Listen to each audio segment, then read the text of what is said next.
অর্থাৎ 2024 সালের অঙ্গনওয়াড়িতে যে সিলেবাসের যে নতুন কী কী অন্তর্ভুক্তি হয়েছে বা সিলেবাসের কী কী চেঞ্জ হয়েছে সেটা আপনারা এখানে পাবেন। সিলেবাসের কী কী পরিবর্তন হয়েছে সেটা অবশ্যই আপনারা এখান থেকে পাবেন। তাছাড়া সিলেবাসের কী কী আপডেট করেছে সেটাও আপনারা এখান থেকে পাবেন।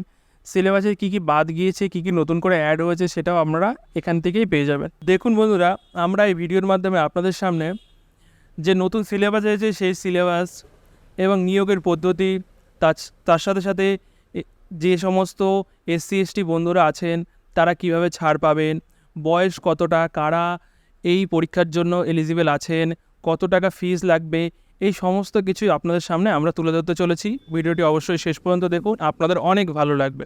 এই পদে নিয়োগ করার জন্য যে সমস্ত জিনিসপত্র বা স্টাডি ম্যাটেরিয়ালস আপনাদের প্রয়োজন হবে সেই সমস্ত জিনিস আমরা অবশ্যই এই চ্যানেলে নিয়ে আসি। তো সেই সমস্ত সম্পর্কিত ভিডিওটা পেতে আপনারা অবশ্যই আমাদের চ্যানেলটাকে সাবস্ক্রাইব করে রাখুন। দেখুন বন্ধুরা কি বলছে, গোটা দেশ জুড়ে চলছে লোকসভা নির্বাচন। এই লোকসভা নির্বাচনকে কেন্দ্র করে একের পর এক নতুন চাকরির বিজ্ঞপ্তি প্রকাশ্যে আসছে। সম্প্রতি প্রকাশ্যে এসেছে পশ্চিমবঙ্গ সরকার শিশু বিকাশ প্রকল্প আধিকারিকদের বিভিন্ন সুসংহত শিশু বিকাশ এর পক্ষ থেকে একটি বিজ্ঞপ্তি। যে বিজ্ঞপ্তি অনুযায়ী দেখা যাচ্ছে মোট 8 জেলায় নিয়োগ করা হবে অঙ্গনওয়াড়ি কর্মী এবং সহায়িকা পদে। কোন কোন জেলায় আবেদন করতে পারবেন, কিভাবে আবেদন করবেন, অঙ্গনওয়াড়ি এবং সহায়িকা পদে আবেদন করার জন্য কী কী সিলেবাস রয়েছে, মৌখিক পরীক্ষা মোট কত নম্বর পেতে হবে, সম্পূর্ণ বিস্তারিত রইল আমাদের এই ভিডিওতে। কোন কোন জেলা থেকে আবেদন করতে পারবেন, বিজ্ঞপ্তি অনুযায়ী দেখা যাচ্ছে নিম্নলিখিত এই জেলাগুলি থেকে আবেদন করতে পারবেন প্রত্যেকে: পশ্চিম বর্ধমান, কালিম্পং, দার্জিলিং, মালদা, পুরুলিয়া, দক্ষিণ দিনাজপুর, আলিপুরদুয়ার, নর্থ 24 পরগনা।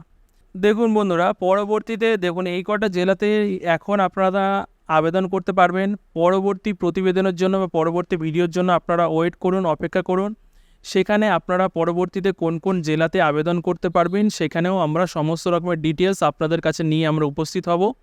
সেই সম্পর্কিত ভিডিওগুলো পেতে অবশ্যই আমাদের চ্যানেলটিকে সাবস্ক্রাইব করে রাখুন। দেখুন কী কী সিলেবাস থাকছে। স্থানীয় ভাষায় 150টি শব্দের মধ্যে একটি রচনা লিখতে হবে। থাকবে 8ম শ্রেণীর মানের পাটিগণিত, পুষ্টি, জীবনস্বাস্থ্য, নারী সামাজিক অবস্থান বিষয়ক প্রশ্ন থাকবে। বিভিন্ন প্রশ্ন থাকবে ইংরেজি ও সাধারণ জ্ঞান থেকে। পুষ্টি মানে দেখুন এটা একটা জীবনবিজ্ঞানের পার্ট। জীবনস্বাস্থ্য আমরা বলতে পারি যে আমাদের বাস্তুতন্ত্র আর পরিবেশকে নিয়ে যে জিনিসটি গঠিত হয়েছে, জীবনবিজ্ঞানের অংশ। নারী সামাজিক অবস্থান বলতে এটি হলো দেখুন একটি সামাজিক বিজ্ঞানের অংশ বা সোশ্যাল সায়েন্সের অংশ।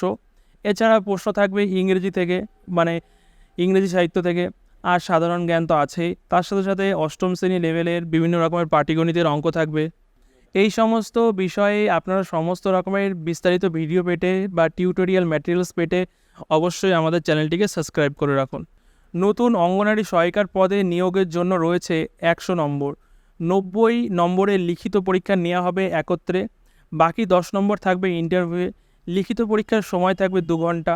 নতুন সিলেবাসের অন্তর্ভুক্তি কী কী রয়েছে? নতুন সিলেবাসের মধ্যে রয়েছে 10 নম্বরের অঙ্ক, পুষ্টি, জনস্বাস্থ্য, নারী সামাজিক অবস্থান বিষয়ক 10 নম্বরের, ইংরেজি 10 নম্বরের, সাধারণ জ্ঞানের প্রশ্ন হবে মোট 5 নম্বরের। প্রতিটি প্রশ্নের ধরন থাকবে MCQ অর্থাৎ মাল্টিপল চয়েস কোশ্চেন। অঙ্গনওয়াড়ি সহায়ক থেকে অঙ্গনওয়াড়ি কর্মীর পদে ক্ষেত্রে মোট 50 নম্বরের লিখিত পরীক্ষা হবে। এর মধ্যে মোট 35 নম্বর লেখার থাকবে। অভিজ্ঞতার ক্ষেত্রে দেয়া হবে বাকি 10 নম্বর। মৌখিকে থাকবে আরও 5 নম্বর, মোট 50 নম্বর। এখানে ইচ্ছুক প্রার্থীরা কিভাবে আবেদন করবে? যে সমস্ত প্রার্থীরা বাড়িতে আবেদন করতে চান তাদেরকে অনলাইন এবং অফলাইনের মাধ্যমে আবেদন করতে হবে। তবে ইতিমধ্যেই এখন শেষ হয়ে গিয়েছে আবেদন প্রক্রিয়া। ইতিমধ্যে যারা এখানে আবেদন করে রেখেছেন তারা সিলেবাস অনুযায়ী খুব ভালো করে প্রস্তুতি নিন, আর প্রস্তুতি নেওয়ার সাথে সাথে আমাদের চ্যানেলটিকেও ফলো করুন। সমস্ত রকমের ভিডিও আপনাদের কাছে আমরা প্রোভাইড করে দেব।